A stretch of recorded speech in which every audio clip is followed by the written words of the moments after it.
Brandy செய்திகள். Pirates of Indian ocean.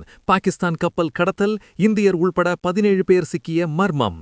Somalia கொள்ளையர்கள் கைவரிசை. Good evening Tamil Nadu. இது உங்க மேக்சிமஸ் பிராண்டி நியூஸ். நடுக்கடல்ல இப்போ ஒரு சினிமா பட ரேஞ்சுக்கு கடத்தல் சம்பவம் நடந்திருக்கு பாஸ். பாகிஸ்தானுக்கு சொந்தமான கச்சா எண்ணெய் கப்பலை சோமாலியா கொள்ளையர்கள் ஹைஜாக் பண்ணிருக்காங்க. அதுல நம்ம இந்தியர் ஒருத்தரும் சிக்கியிருக்காருங்கிறது தான் கூடுதல் அதிர்ச்சி. 6 பேர் கொண்ட கும்பல் எப்படி ஒரு பெரிய கப்பலை வழிமறிச்சாங்க? அவங்க இப்ப எங்க இருக்காங்க? பாஸ், ஒரு விசில போட்டு இந்த கடற்கொள்ளை செய்தியை இப்பவே தட்டி தூக்கலாம். 1.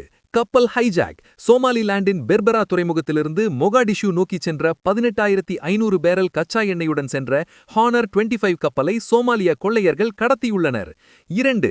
17 பேர் கதி என்ன? கப்பலில் இருந்த 10 பாகிஸ்தானியர்கள், 4 இந்தோனேஷியர்கள், 1 இந்தியர், 1 இலங்கையர் மற்றும் ஒருவர் மியான்மரை சேர்ந்தவர் என மொத்தம் 17 பேர் பிணையாக பிடிக்கப்பட்டுள்ளனர் பாஸ். 3. கடத்தல் வியூகம். கடற்கரையிலிருந்து 30 நாட்டிக்கல் மைல் தொலைவில் முதலில் ஒரு சிறிய படையில் வந்த 6 பேர் கொண்ட கும்பல் கப்பலை தாக்கி ஏறியுள்ளது.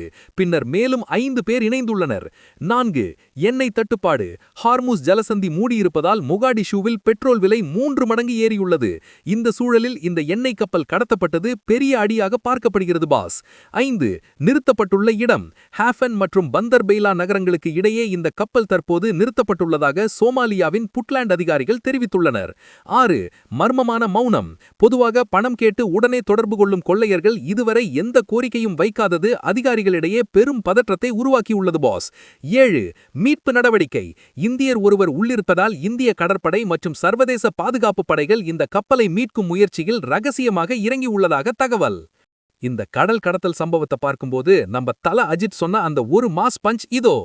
நடுக்கடல்ல நாம தனியா இருக்கும்போது வர்ற ஆபத்தை விட நாம நம்புறவங்க அமைதியா இருக்கிறது தான் பாஸ் பெரிய ஆபத்து. 17 பேரோட உயிருக்கு எந்த பாதிப்பும் இல்லாம மீட்கப்படணும். கடற்கொள்ளையர்களிடமிருந்து இந்தியர் பத்திரமாக மீட்கப்படுவாரா? உங்க போல்ட் பிரேயரை சொல்லுங்க. 2026 சர்வதேச செய்திகள் மற்றும் மே 4 தேர்தல் ரிசல்ட் அப்டேட்டுகளுக்கு பிராண்டி செய்திகள். உண்மையை லவுடா சொல்லுவோம், குயிக்கா சொல்லுவோம். This is Maximus signing off. Have an energetic day. இந்த கடற்கொள்ளையர் அப்டேட்டுக்கு ஒரு விசில போட்டு ஷேர் பண்ணுங்க. பாங்ஸ், பை பை.